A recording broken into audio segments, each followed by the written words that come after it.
This meeting is being recorded. Good morning, good afternoon, good evening, folks. Michael Zuber, one rental at a time, back with the one and only Taylor from Life Goal Investments. How you doing, buddy?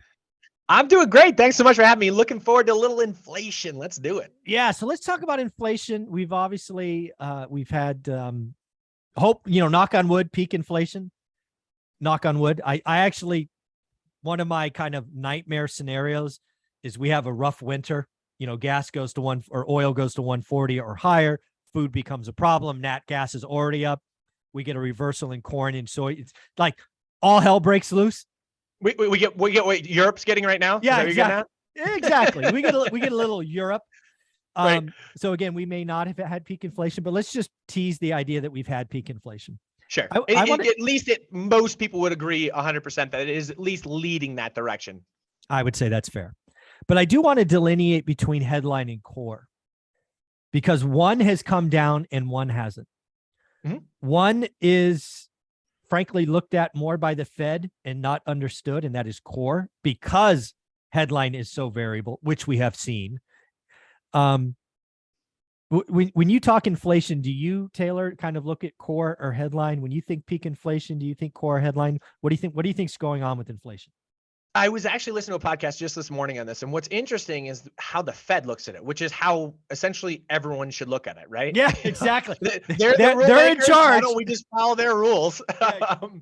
But the funny thing is they say at nauseum that core inflation is going to be what they pay the most attention to, but their target is unequivocally based off of headline inflation. So it's kind of them talking out of both sides of their mouth. So I think when you're near the number where you want to get to 2% headline inflation, you start to pay a little bit more closer attention to headline inflation. Right now, we're nowhere in the ballpark, and the Fed is telling us we're paying attention to core more than we are headlines at this point, or headline inflation at this point. So let's focus on core. I think there's no reason not to do that. I agree. The other thing I want people to realize is headline and core are different, and one is far stickier than the other. Correct. So let's talk. But let's talk and about to what that point, means. let me say one thing on that. What makes headline more fun to watch for publicists, for headlines, is that it does that exactly right. So it's not as sticky, so therefore it's bouncing all over the place. And they're like, it was 9-1, now it's 8-5, now it's 8-7. Right. Whereas core kind of like just trods along a little bit more consistently. Yeah. So again, headline as a consumer is probably the one we should care about, because we see it when we pump our gas, when we check out at the grocery store. But core inflation from an economist perspective is more difficult, because it has two variables that are frankly just stickier. And actually one of them is horribly reported. So let's talk about wages first. People don't realize that we have had real wage deflation for about 2 years. Wage growth has been behind inflation. People do not realize this, that last month was the first month in almost 2 years where real inflation was positive, right? So again, people got to watch this, right? We had a nominal 6, and all these other numbers, but wages are sticky and going up. People like in my comments, they don't get it. But wage inflation, I think, is going to be a real problem for the Fed. I think wages go up for years to come. So here's just to make ultra sure the layman kind of understands this point, is that what Michael's getting at here is the fact that yes, you and I say you as a broad population in the United States have gotten a raise, but the stuff that you're buying has gotten a bigger raise. Exactly. Therefore, your purchasing power is less than it was prior to that inflationary spiral that we're seeing right now. Yeah.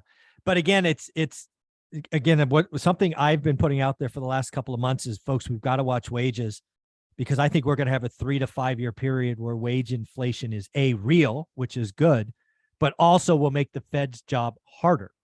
Right. Right. And it also makes it tougher on corporations. Exactly where I was going. Exactly. Yeah. Okay. Go ahead. Sorry. Yeah. So exactly what happens, right? When wages are sticky or wages are inflating, that is a true cost that, you could eat margin for a little while, but at some point companies pass that on. And that's what we've seen the last 3 to 4 months. If you look at earnings announcements, they're like, we're giving up. We have to raise prices. We're giving up. Right. Look at, even the EV producers. Ford came out for their Mach E or whatever and said, we got to raise it $8,000 because inputs are up.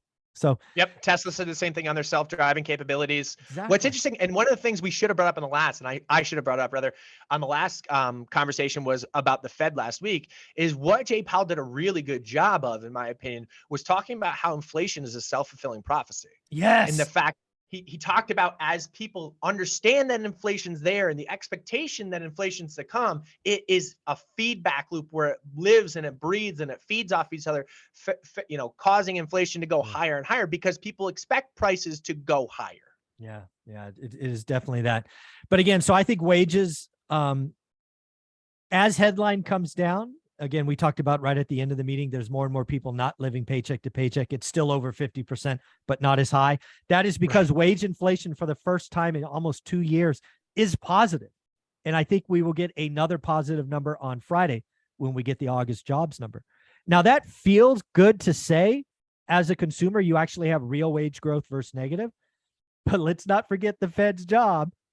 Right. The Fed's going to whack demand and whack this, and it's going to be sticky for a long time. And honestly, from an economic standpoint, that just from a broad economic standpoint, not even necessarily looking at inflation, from an economic backdrop standpoint, wage growth is bad for the economy. It's bad to say that. I understand the consumer benefits at the end of the day, but what you get is just this profit margin compression. And then again, either the money has to be passed along or the gains have to be passed along in the form of inflation, or companies can't afford to do some things that they might otherwise do, whether it's build out a factory or hire that additional employee, whatever it may be. Those things that then drive real economic growth don't happen, and it becomes very tough from an economic standpoint. So that's the one that I think is just starting to rear its ugly head. Again, headline inflation came down last month. Core was flat. But the other one that we've talked about in nauseam on my channel is rent. They call it owner's equivalent rent. It has been grossly underreported. It is just starting to trickle in. I think the last report was 6%. You ask anybody in the real estate market, rents are up 14, 15, sometimes 18%. So not 6. Sure. And, I don't know when it finally shows up. There will be some report at some point where the data gets just smacked with a 10% or 11% rent. It could be this month. It could be next month. It's coming. Blows the hair back. It's going to be a problem. And so, you have firsthand knowledge of this as a landlord in so many different places, and your experts that you have on your show. I know conventional kind of rule of thumb, which is just take it for what it is about 6-month laggard when it comes to home prices as they stop going up or kind of abate some there. That's when it rolls into the rental market. Is that a fair assessment? Yeah, it's 6 to 9 months. And what you're really pointing at is when you look at Case-Shiller or FHFA kind of home price stuff, when you see that peak or plateau, rents are 6 to 9 months behind it. It's just how it works all the time. And do you know this, Michael? And I should know this, but do you know what percent of the country are renters versus home owners? It's about 38%, 62, 38 today. I thought it was, and I thought it was 2/3, 1/3. So I wasn't too far off, but 2/3 being owners, correct? Correct. Yeah. We're predominant. It's about 62% ownership today, 62.5. So yeah. And so as those prices go up, just to kind of play this out a little bit, as those prices go up, it at least makes the home owner feel like they have a bigger value, right? So that's equity in their home going up. So that makes them feel more comfortable. But the 38% on the other side just get miserably disappointed every year because they look at these prices that are running away. They can't afford to buy the house. You just had interest rates jump in a massive degree. They can't then afford that even further. I think I saw just an article the other day that the median home price in the United States now versus the beginning of this year, the monthly mortgage would be $625 higher now than it was at the beginning of the year. So it's just housing is unaffordable. Is tough. No, it's at record lows. Affordability is an issue. And again, we have what I call the Fed breaking housing. So affordability does one thing that everybody talks about. We've had, roughly speaking, and this is according to Black Knight, 14 million potential buyers who could get a loan at 3, can't get a loan at 6. Demand destruction. Wow. Yeah. What we are suffering through for the first time since the early 80s, and I only say the early 80s because that's what the data kind of says, is supply destruction, Taylor. We have so many people, probably yourself included, that's in a home today with a stupid low interest rate. I get what you're saying. Yep. Why would I move? How could I afford to move in any sort of comparable home? That last thing was the right statement. You can't afford to move. Right. Let's just say you are going to have another kid. Let's say your wife was going to have triplets and you can't make it work. Let's just say Easy. easy. I was going to say twins, but I wanted to spice it up. Triplets coming in the Taylor family. Yikes. Yeah. Taylor's going gray quick. He's going to go home and buy some condoms. Oh, it's funny. Exactly. But let's say the triplets are coming and you just can't make the current situation work. You sell this house you're in, you go to a bigger one because it's got another bedroom or maybe 2 bedrooms in that case. You do the math on that. Even if it's like for like, you're trading a 3% for a 7.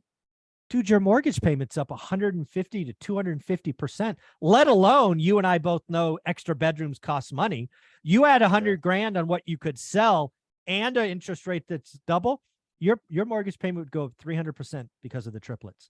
Not to mention closing, not to mention the cost when you move in a new house, you're going to buy new furniture, you do all this stuff. Like, it's just, to your point, it is just, you can't afford to do it. You're buying 3 kids, Nobody can afford 3 cribs and sticking them in the living room. You're not Yeah, moving. exactly right. Get used to the basement. I know it's cold, but we'll buy we'll wrap you up in blankets. That's right. We got blankets. Put you in a sweater. I know it's August.